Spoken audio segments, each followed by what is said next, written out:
Assalamualaikum warahmatullahi wabarakatuh. Innal hamdalillah nahmaduhu wa nasta'inuhu wa nastaghfiruh wa na'udzubillahi min syururi anfusina wa sayyiati a'malina may yahdihillahu fala mudhillalah wa may yudlil fala hadiyalah. Asyhadu an la ilaha illallah wahdahu la syarikalah wa asyhadu anna Muhammadan abduhu wa rasuluhu amma ba'du. Allahumma anfa'na bima 'allamtana wa 'allimna ma yanfa'una wa zidna ilma. Anak-anakku sekalian, marilah kita lanjutkan belajar usul fikih. Yang kita pelajari sekarang adalah tentang al-ahkam. Dapat kalian lihat di papan tulis al-ahkam, judul besarnya, kemudian ada 3 untuk sementara yang kita bagi. Pertama al-hukmu, kedua al-hakim, ketiga al-mahkum bih. Al-mahkum bih. Itu yang akan kita bahas sekarang. Pertama al-ahkam itu jamak dari hukmun. Jadi al-hukmu mufrad, al-ahkam jamak. Bedanya apa? Satu menunjukkan jumlah banyak ahkam, kemudian al-hukmu menunjukkan satu. Tapi apabila pakai alif lam, terjemah bahasa Indonesianya sama saja, gitu, sama saja. Al-ahkam atau al-hukmu terjemahnya hukum. Jadi tidak mesti hukum-hukum. Tapi kalau ahkamun macam-macam hukum. Hukmun satu hukum, tapi kalau al-hukmu kemudian al-ahkam terjemahnya sama, hukum. Jadi kita akan bahas tentang hukum. Silakan kalian bisa lihat di halaman 7 paragraf terakhir. Al-faslu tsani, pasal yang kedua, fil ahkami, tentang hukum. Wa fihi mabahisu, padanya ada beberapa pembahasan. Al-mabasul awwalu, pembahasan pertama, fil hukmi, tentang hukum. Apakah hukum itu? Al-hukmu menurut bahasa, al-hukmu menurut syariat. Bisa lihat di buku kalian, al-hukmu lugatan isbatu syai'in ala syai'in. Menetapkan sesuatu atas sesuatu. Menetapkan sesuatu atas sesuatu. Jadi intinya hukum itu menetapkan. Menetapkan sesuatu atas sesuatu. Itu disebutnya hukum menurut bahasa. Jadi intinya hukum itu menetapkan. Kemudian al-hukmu syar'an, menurut syariat, hukum itu khitabullahi ta'ala. Khitab itu artinya titah, perintah. Khitabullahi ta'ala, khitab Allah Ta'ala, perintah Allah Ta'ala. Karena itu dalam istilah tasrif, yang diajak bicara namanya mukhatab dan mukhatabah. Yang bicara namanya mutakalim. Khitab adalah proses penyampaian sesuatu. Namanya khitab. Dalam ini tintah Allah, perintah Allah Ta'ala. Al-muta'allaku, yang terkait, silakan di buku dilihat. Bi'af'alil mukallafin, dengan perbuatan mukallaf. Garis besarnya mukallaf adalah orang yang terkena kewajiban. Nanti di akhir akan ada pembahasan tentang itu. Bil iktido, bentuknya iktido, ketentuan, tuntutan. Wa takhir, dan pilihan. Abil wad'i, atau ketetapan. Khitab Allah kepada perbuatan mukallaf, bentuknya bisa tuntutan, bisa pilihan, atau ketetapan Allah berkaitan dengan penetapan hukum, proses penetapan hukum, namanya wad'i. Wa qismani, maka hukum secara syariat itu ada 2. 1 taklifiyah, 2 wad'iyah. Al-hukmu secara syariat dibagi 2, ada taklifi, ada al-wad'i. Ada sesuatu yang akan kalian dengar, baca, hal yang baru. Agak berbeda dengan yang sering kalian dengar selama ini. Walaupun nantinya bertemu juga. Berkaitan dengan hukum taklifi. Satu, al-ijab. Kedua, an-nadab. Tiga, at-tahrim. At-tahrim. Empat,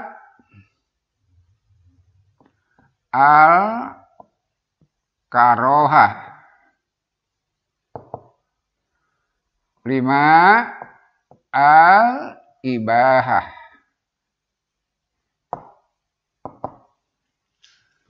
Hukum taklifi ada 5. Satu, al-ijabu. Ijab. Kedua, an-nadbu. Nadab. Ketiga, at-tahrimu. Tahrim. Keempat, al-karohatu. Karohah. Kelima, al-ibahatu. Ibahah. Yang tadi saya sampaikan, barangkali kalian dengar dulu hukum taklif itu ada 5. Wajib, mandub, haram, makruh, mubah. Itu yang pernah kalian dengar. Itu tidak salah, tapi harus ada penjelasan. Kenapa? Karena hukumnya bukan wajib, tapi ijab. Nama hukumnya ijab. Adapun wajib nanti akan kita jelaskan. Yang kedua hukum itu nadab. Ketiga hukum itu apa? Tahrim. Keempat hukum apa? Hukum itu apa? Karohah. Yang kelima al-ibahah. Itu yang dimaksud dengan hukum taklifi. Ada 5. 1, ijab. 2, nadab. 3, tahrim. 4, karohah. 5, ibahah. Silakan lihat. Apa yang dimaksud dengan ijab? Silakan halaman 8. Berikutnya. Ke-8, halaman 8. Al-ahkamu taklifiyah khamsatun. Hukum taklifi ada 5. Sebelumnya saya sampaikan, kenapa ini taklifi? Karena al-hukmu at-taklifiyu. Itu mah bahasa. Menurut nahwiyah begitu. Al-hukmu at-taklifiyu. Tapi di sini at-taklifiyah kenapa? Al-ahkam. Al-ahkam at-taklifiyah. Gitu. Karena ahkam jama taksir. Maka sifatnya harus mu'anas. Sedangkan al-hukmu muzakkar, sifatnya muzakkar lagi. Jadi hati-hati itu. Kalau orang yang teliti itu akan bisa melihat orang itu paham atau tidak ilmu bahasa. Tidak boleh nyebut al-hukmu at-taklifiyatu, salah. Al-hukmu at-taklifiyu. Al-hukmu at-taklifi. Kemudian kalau al-ahkam, nah tidak boleh at-taklifi, at-taklifiyah. Itu bedanya penggunaannya. Kita harus hati-hati dalam mengungkapkannya. Di buku coba lihat al-ahkam at-taklifiyah, karena al-ahkam hukum taklifi terjemahnya sama saja. Khamsatun ada 5. Jadi perbedaan cuma dalam konteks nahwunya. Terjemah sama saja. Jadi walaupun jamak ketika pakai alif lam, kemudian mufrad alif lam itu sama saja karena sama-sama am. Nanti kalian dapat pelajari. 1, al-ijabu. Apa ijab itu? Huwa hitabullahi ta'ala alladhi yaqtadil fi'la iktidoan jaziman. Ijab itu ialah titah Allah. Hitabullahi ta'ala. Titah Allah ta'ala. Alladhi yang yaqtadi menuntut al-fi'la. Nah nanti kalian dibuka lagi al-fi'la. Menuntut apa? Menuntut perbuatan. Iktidoan jaziman dengan tuntutan yang pasti. Itu namanya ijab. Apa? Titah Allah yang menuntut perbuatan dengan tuntutan yang pasti. Namanya ijab. Yang kedua, an-nadab. Wa huwa hitabullahi ta'ala alladzi yaqtadil fi'la, sama dengan di atas tapi iktidoan goero jazimin. Titah Allah yang menuntut perbuatan sama. Ijab perbuatan, nada perbuatan. Apa bedanya? Iktidoan goero jazimin. Tuntutan yang tidak pasti, tanpa sanksi. Namanya nadab. Kemudian yang ketiga, at-tahrimu. Wa hitabullahi ta'ala Alladzi yaqtadi tarka. Kalau tadi fi'la, sekarang tarka.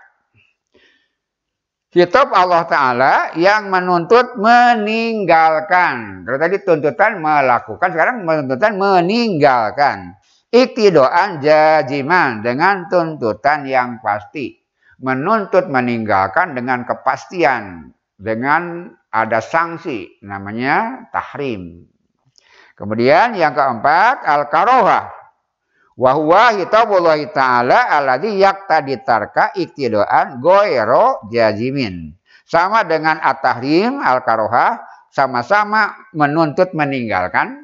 Tapi bedanya, kalau tahrim iktidoan jaziman, kalau karohah iktidoan goero jazimin. Tuntutan yang tidak pasti, tanpa sanksi.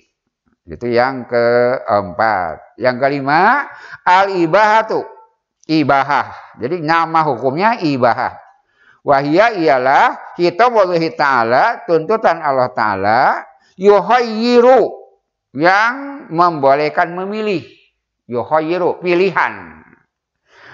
Bainal fi'li wa tarki, antara melakukan dan meninggalkan. Jadi yang 1 dan 2, tuntutan melakukan sesuatu. 3 dan 4 tuntutan untuk meninggalkan. Kemudian yang kelima adalah pilihan. Pilihan antara melakukan dan meninggalkan. Nanti akan nyambung dengan apa yang ada dalam pikiran kalian. Saya kira sudah pasti tahu. Nanti di ujung akan bertemu. Apa yang kita maksud sehari-hari nyebut hukum yang itu. Wajib, mandub, haram, makruh, mubah. Padahal sebenarnya namanya bukan wajib, ijab. Nama hukumnya ijab, nadab, tahrim, karohah, ibahah. Itu nama hukum taklifi. Kalau ahkam taklifi ya, kalau al-hukmu taklifi. Nyebutnya begitu. Terjemahnya sama. Hukum taklifi ada 5. Ijab, nadab, tahrim, karohah, ibahah. Berikutnya, hukum wad'i. Ini ada 3. 1, as-sababu. 2, as-syartu. 3, al-mani'. Nah, bacanya ujungnya pakai mati. Mani'. Jadi hukum wad'iyah namanya al-ahkam al-wad'iyah. Tapi ke al-hukmu al-wad'i. Maaf, al-wad'iyu. Sifat al-wad'i. Hukum wad'i dan hukum taklifi. Tadi sudah taklifi, sekarang wad'i. Ada 3 hukum wad'i. Pertama sabab. Apakah sabab itu? Silakan lihat. Halaman 8. Al-ahkamul wad'iyatu salah satun. Hukum wad'i ada 3. As-sababu. Yang pertama sabab. Apakah sabab itu? Wahuwa ma yalzamu min wujudihi wujudul hukmi. Ialah yang adanya memestikan adanya hukum. Adanya memestikan adama hukum. Wa min adamihi adamul hukmi. Tidak adanya menyebabkan tidak adanya hukum. Adanya menyebabkan ada hukum, tidak adanya menyebabkan tidak adanya hukum. Itu namanya sabab. Bayanuhu, penjelasannya. Anallaha azza wa jalla ja'ala fi zina masalan hukmaini. Contohnya Allah menetapkan tentang zina ada 2 hukum. Yang pertama ahaduhuma taklifi, hukum taklifi. Apa? Wa huwa wujubul haddi alaih. Secara taklifi orang berzina itu harus dihukum had, dihukum badan. Kalau yang masih belum nikah didera 100 kali, yang sudah nikah dirajam. Itu zina. Melahirkan hukum taklifi. Apa? Dia harus kena had. Sebab zina menyebabkan dia kena hukum had. Wasani yang kedua, wad'iyun. Secara wad'i apa? Wa ja'lud zina sababan li wujudil hadi. Zina jadi sebab adanya hukuman had. Gitu. Ini zina menyebabkan hukuman had. Harus ada hukuman had. Kemudian secara wadi, zina menyebabkan datangnya hukum had. Itu bedanya. Jadi kalau wadi menerangkan sebab dan bentuk hukumnya. Kalau itu hukum-hukumnya, jenis-jenis hukumnya. Sedangkan ini proses terjadinya. Itu namanya sabab. Karena zina jadi sebab. Satu, dia kena hukum had. Kedua, zina itu jadi sebab datangnya hukum had. Kalau tidak zina, tidak ada hukum had. Ada zina, ada hukum had. Tidak ada zina, tidak ada hukum had. Maka zina itu sebab hukum had. Sebab adanya hukum zina. Itu yang pertama, sebab. Sabab dalam bahasa Arab, dalam bahasa kita sebab. Boleh-boleh saja. Kedua, syarat. Apa maknanya syarat? Wa huwa ma yazamu min adamihi adamul hukmi. Yang memastikan dari tidak adanya hukum.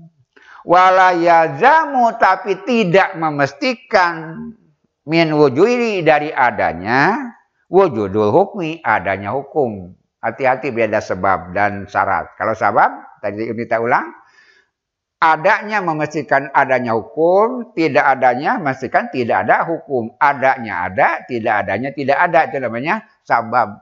Kalau syarat, tidak adanya menetapkan tidak adanya hukum. Tapi adanya tidak menyebabkan adanya hukum.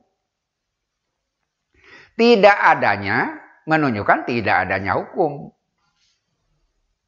Adanya tidak memastikan adanya hukum. Itu namanya syarat.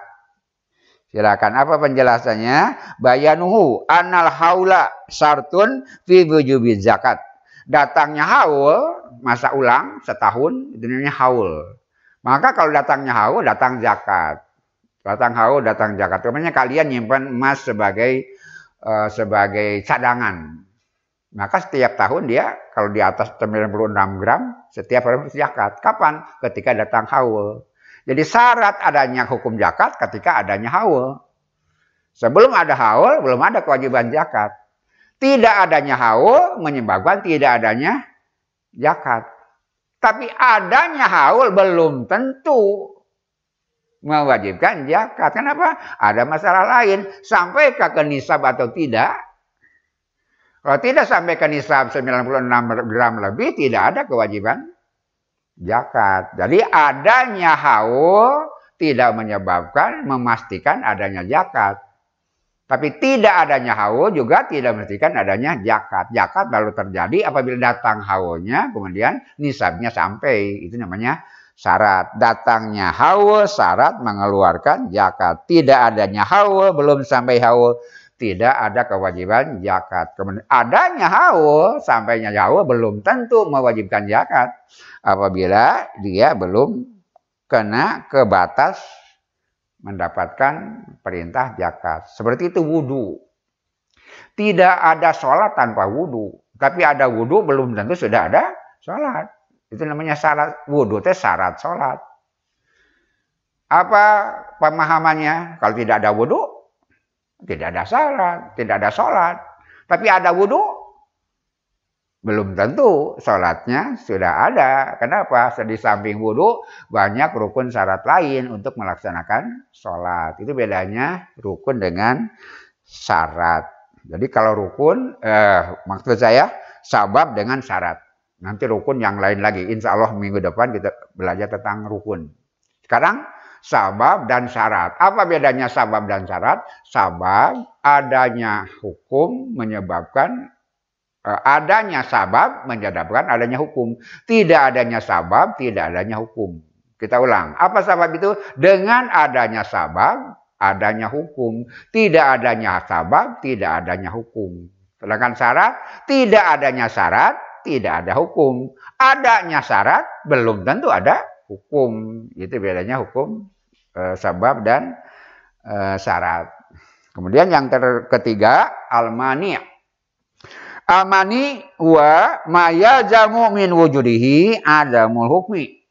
Memastikan dari dari adanya, memastikan dari adanya hukum. Tidak adanya hukum. Memastikan dari adanya tidak adanya hukum. Ulangi lagi. Apa mani itu? Memastikan dari adanya tidak adanya hukum. Karena dia ada, maka hukum jadi tidak ada. Itu namanya mani. Silakan. Kawujubil haid. Kawujudil haidi. Seperti adanya haid. Masalah contohnya. Ya jamu minhu adamu wujubi sholati. Dari itu tidak ada kewajiban sholat bagi yang haid. Datangnya haid menyebabkan orang tidak wajib sholat perempuan. Berarti haid itu mania namanya. Namanya mania. Awasnya bacanya mania. Penghalang. Dengan adanya haid maka dia tidak wajib sholat. Berikutnya. Kawujudi najasah fi saubil musolli ya jamu minhu adamu sihati sholati. Tapi ini kita agak berbeda pendapat.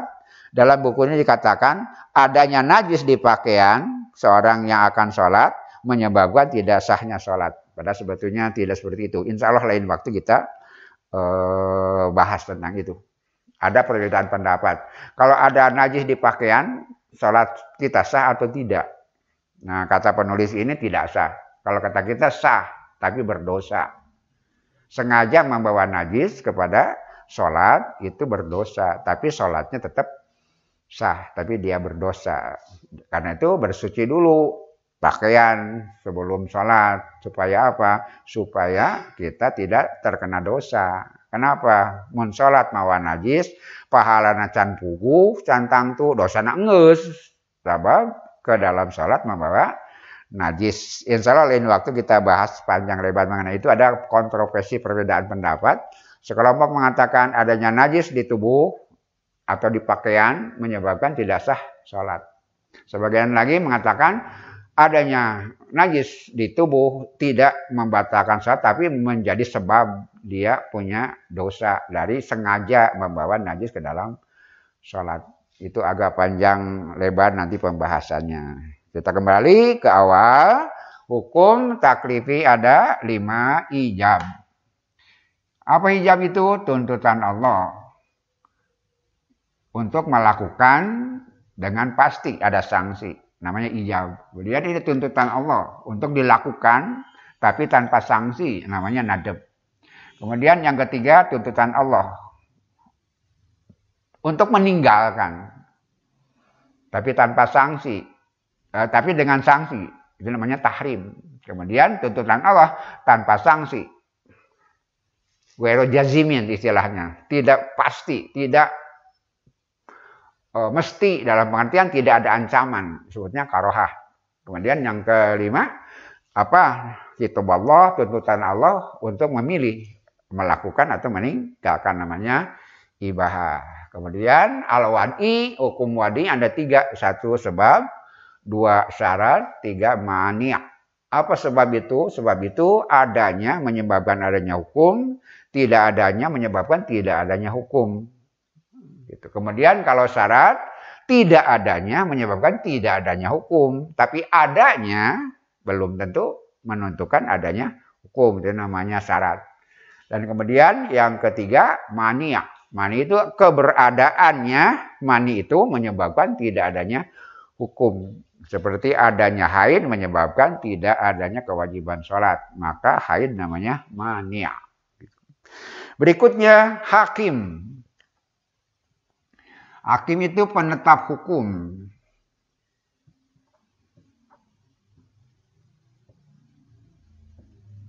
Karena itu kalau kita jadi penegak hukum.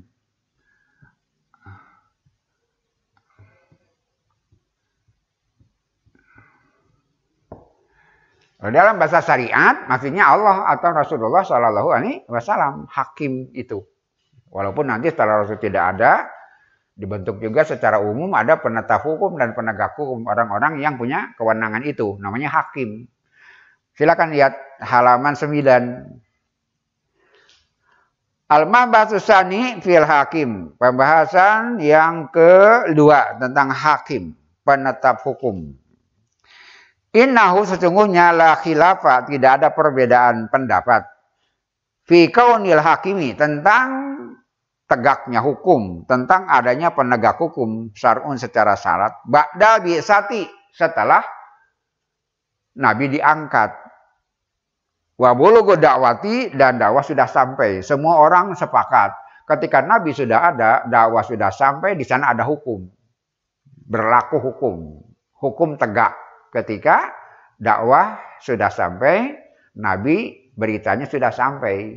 Dalam artian mereka sudah tahu tentang hukum. Kenapa? Nabi sudah hadir, kemudian ajarannya sudah sampai. Dalam zaman sekarang dakwah sudah sampai. Berarti dalam wilayah seperti itu, maka hakim hukum harus tegak. Nah, tapi ada masalah. Wa amma qabla dzalika, bagaimana kalau Nabi belum diutus? Bagaimana kalau dakwah belum sampai? Boleh jadi sekarang ada wilayah di Papua yang tidak kena dakwah, tidak sampai berita. Apa di sana ada hakim, ada penegakan hukum? Di wilayah yang dakwah belum sampai, apakah di sana ada hukum? Maka ada dua pendapat. Faqalatil Asy'ariyah, berpendapat kelompok Asy'ariyah. Jadi kan di dalam fikih ada mazhab 4. Syafi'i, Hanafi, Maliki, Hambali, itu dalam fikih. Dalam Usuluddin ada 2, Asy'ari dan Mu'tazilah. Pendapat yang berbeda, kelompok pemahaman di dalam tauhid. Itu ada 2. Tapi di dalam fikih yang terkena 4. Bukan cuma 4 ulama yang terkena mujtahid itu. Banyak, tapi yang besar 4. Itu juga kita kenal madhab yang 4. Nah, di dalam wilayah Usuluddin 2. Siapa? Kelompok Al-Asy'ari, artinya pengikut Imam Al-Asy'ari, dan Mu'tazilah, orang yang keluar dari Ahlus Sunnah dengan mengedepankan akal. Itu namanya Mu'tazilah. Insya Allah lain waktu kita bahas lebih panjang. Itulah Mu'tazilah. I'tizalah itu keluar dari kelompok Sunnah untuk apa? Mendahulukan akal sebelum daripada dalil. Itu namanya Mu'tazilah. Berkaitan dengan apa di sini? Berkaitan dengan apakah ada hukum kalau Nabi belum diutus? Dalam konteks sekarang, apakah berlaku hukum bagi wilayah yang hukum tidak sampai, berita tidak sampai, informasi tidak sampai di wilayah terpencil? Nah, kata Imam Al-Asy'ari mengatakan, kelompok Al-Asy'ariyah, la yata'allaqu lahu azza wa jalla hukmun. Tidak terkait dengan hukum Allah. Bi'af'alil mukallafin, dengan perbuatan para mukallaf. Jadi tidak ada hukum. Perbuatan mukallaf tidak kena hukum. Fala yuhramu kufrun. Kufur tidak haram. Wala yujabu imanun. Iman tidak wajib. Gitu. La yajibu imanun. Iman tidak wajib. Kata Imam Al-Asy'ari, kenapa dakwah belum sampai? Mereka tidak tahu. Nabi tidak tahu. Hukum tidak tahu. Dalam ketidaktahuan tidak ada hukum. Karena belum sampai. Itu pendapat Al-Asy'ariyah. Apa alasannya? Berdasarkan biqaulihi ta'ala, berdasarkan firman Allah Ta'ala. Wa ma kunna mu'adzibina.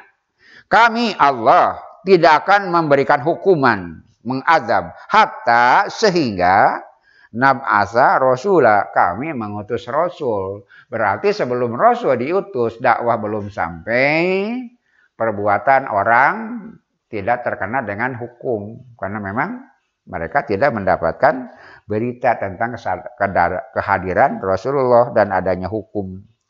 Kemudian dalil yang kedua yang jadi dasar pemikiran Al-Asy'ariyah adalah li'alla yakuna linnasi 'alallahi hujjatun ba'da rusul.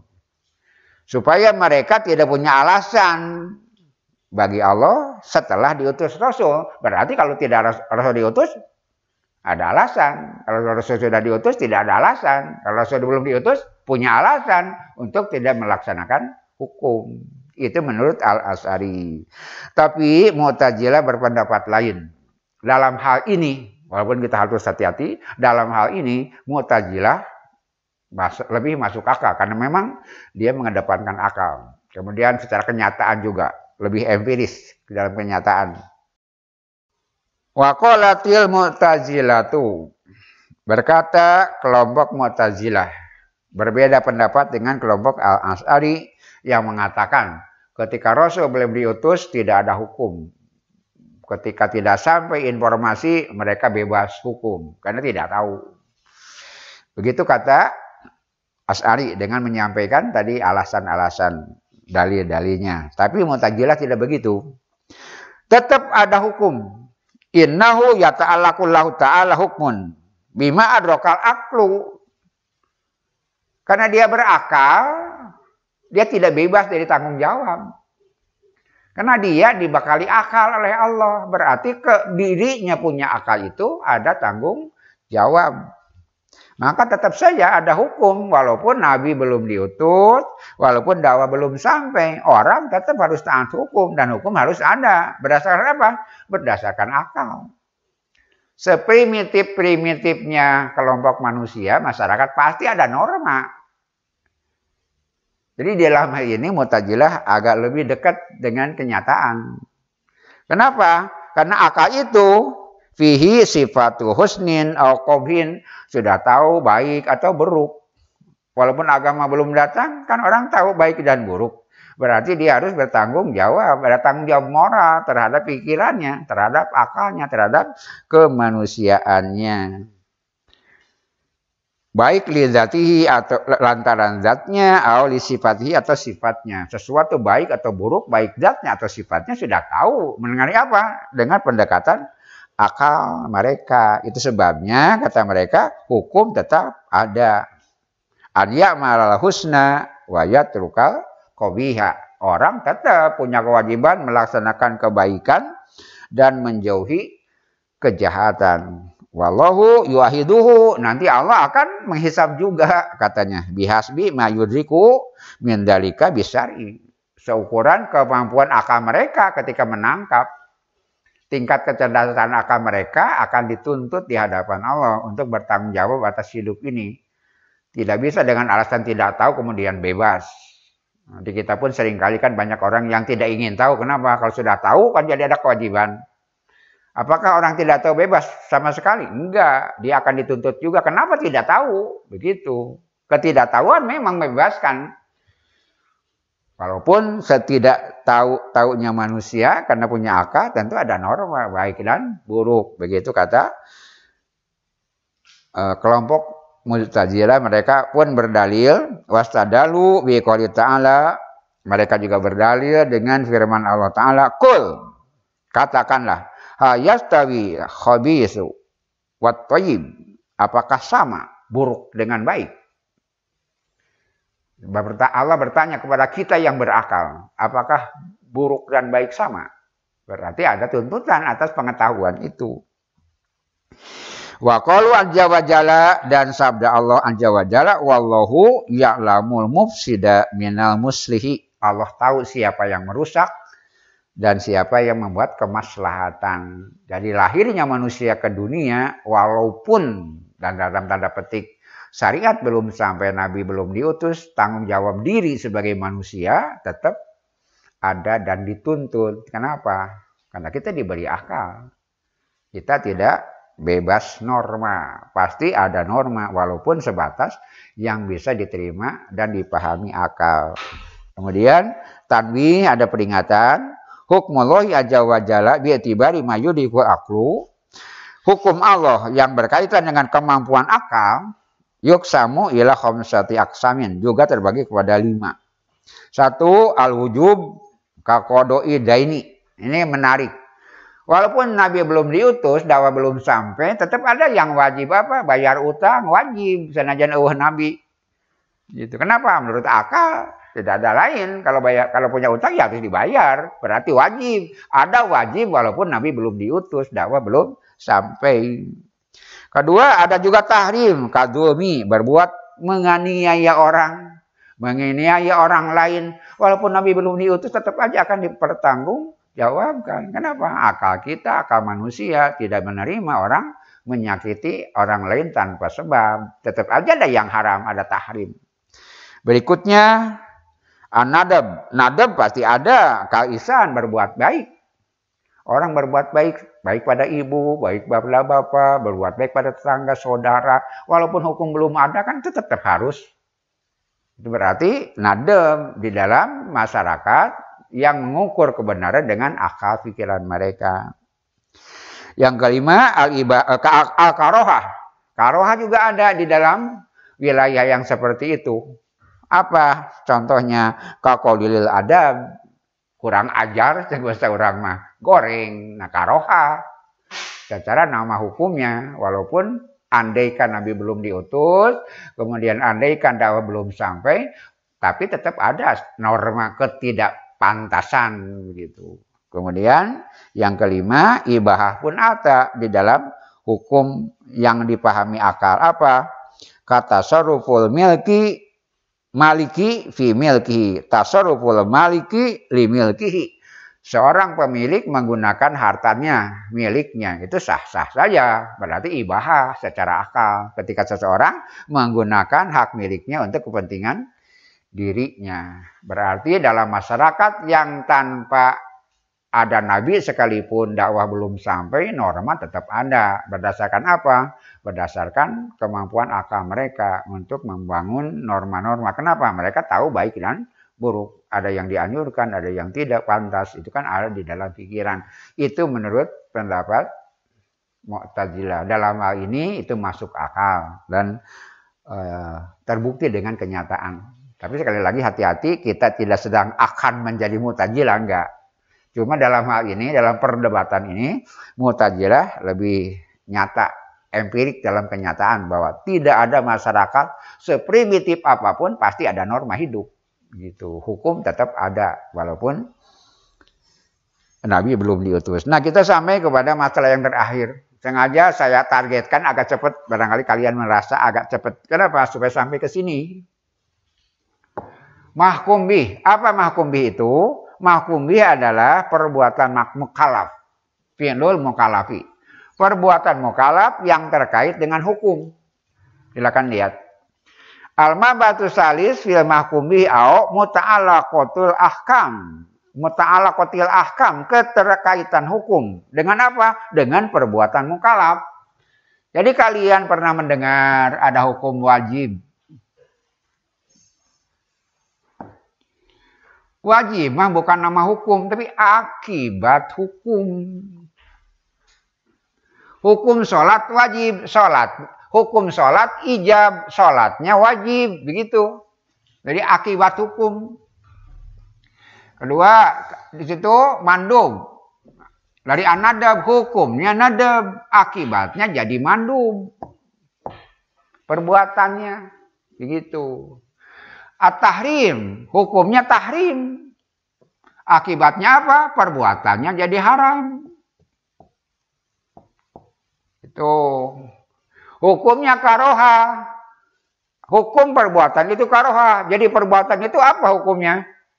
Makruh.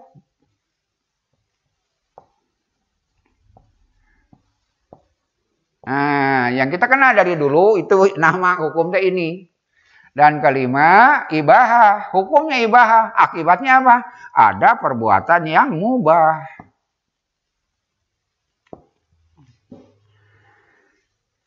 Jadi yang selama ini kalian kenal, hukum syariat ada 5, wajib, mandub, haram, makruh, mubah. Padahal sebenarnya ya, nama hukum itu ijab. Tapi karena maka perbuatannya jadi wajib. Hukum sholat itu ijab. Akibat hukumnya hukum sholat jadi wajib. Akibat hukumnya sholat wajib. Kemudian tahiyatul masjid asalnya nadab. Hukumnya nadab. Tapi perbuatannya jadi mandub. Kemudian minum arak, minum khamr itu tahrim. Hukumnya tahrim. Akibatnya apa? Minum arak haram perbuatannya. Kemudian al-karohah makruh, mana makan bawang sebelum masuk masjid. Itu aklus saum, itu ikarohah, tidak disukai. Karohah. Apa hukumnya? Bawang makruh. Nu makruh membawang, nah, hukumnya karohah. Kemudian yang kelima, ibahah. Tidur siang umpamanya. Itu ibahah.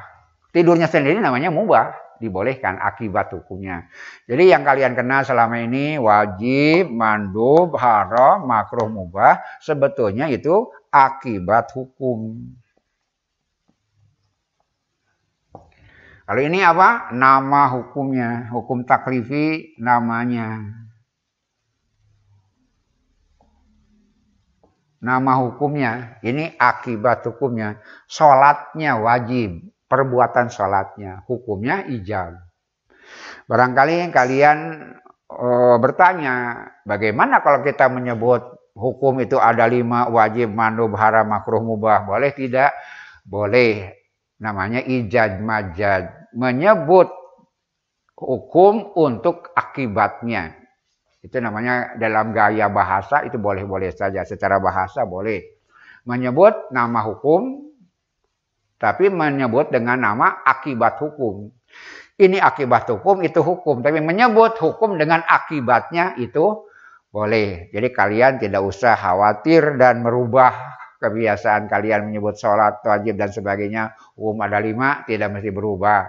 Kenapa? Karena boleh menyebut nama hukum dengan akibat hukum. Namanya ijaz atau majaz. Isti'aroh, meminjam. Meminjam nama akibat hukum buat nama hukum. Itu boleh. Itu logikanya seperti itu. Jadi tidak usah kalian merubah pemahaman atau penyebutannya. Tapi yang harus kalian tata adalah namanya ini. Ini akibatnya. Namanya apa? Fi'lul mukallaf, perbuatan mukallaf. Ada yang wajib, ada yang mandub, ada yang haram, ada yang makruh, ada yang mubah perbuatannya. Itu akibatnya. Perbuatannya. Sedangkan hukumnya ijab, nadab, tahrim, karohah, ibahah. Itu nama hukumnya. Tapi sekali lagi tidak ada apa-apa dan boleh, sudah terbiasa orang meminjam nama akibat hukum untuk nama hukum. Itu tidak salah dan tidak aib. Tapi seyogyanya tahu bahwa yang dimaksud namanya mah ini. Ijab, nadab, tahrim, karohah, ibahah itu nama hukumnya. Kemudian perbuatannya itu akibat hukum. Wajib, mandub, haram, makruh, mubah. Saya kira kita akan lanjutkan di lain kesempatan untuk menyebut nama-nama atau jenis-jenis perbuatan yang termasuk ke sana. Walaupun saya tahu kalian sudah punya referensi mana yang namanya wajib, mana yang namanya mandub, haram, makruh, mubah, jenis-jenis perbuatannya. Insya Allah kita akan lanjutkan. Kemudian nanti akan dibagi. Wajib ada 2, ada wajib kifayah, ada wajib ain. Sunat pun sama, mandub ada mandub, kifayah, mandub, ain. Kalau disebut nama hukumnya, ijab yang kifayah dan ain, ada nadab yang kifayah dan ain. Insya Allah kita lanjutkan di minggu berikutnya.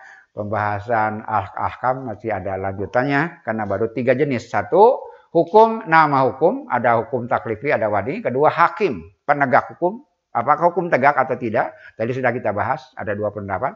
Yang ketiga, mahkum bih, apa? Perbuatan mukallaf. Itu adalah perbuatan mukallaf yang terkait dengan hukum, namanya akibat hukum. Demikian yang dapat saya sampaikan. Mudah-mudahan kalian tetap semangat untuk belajar dengan cara seperti ini. Tentu saja salah satu penentunya adalah kedisiplinan kalian untuk mengikutinya dan keseriusan. Walaupun barangkali dengan kesendirian, tapi kalian boleh tukar pikiran lewat media dengan wali kelas, dengan teman-teman kalian. Tapi proses belajarnya kita masih dalam proses seperti ini. Mudah-mudahan tidak mengurangi manfaat dan hikmah yang kita dapat. Insya Allah. Terima kasih. Semoga Allah Subhanahu wa Ta'ala selamanya melindungi kita, melindungi hidup kita, orang tua kita, masyarakat kita, sehingga proses ini tidak berlangsung selamanya. Mudah-mudahan di lain waktu kita akan bisa tatap muka lagi, insya Allah. Rabbana atina fid dunya hasanah wa fil akhirati hasanah wa qina adzabannar. Aku qouli hadza wa astagfirullah li wa lakum wa afu minkum. Wassalamualaikum warahmatullahi wabarakatuh.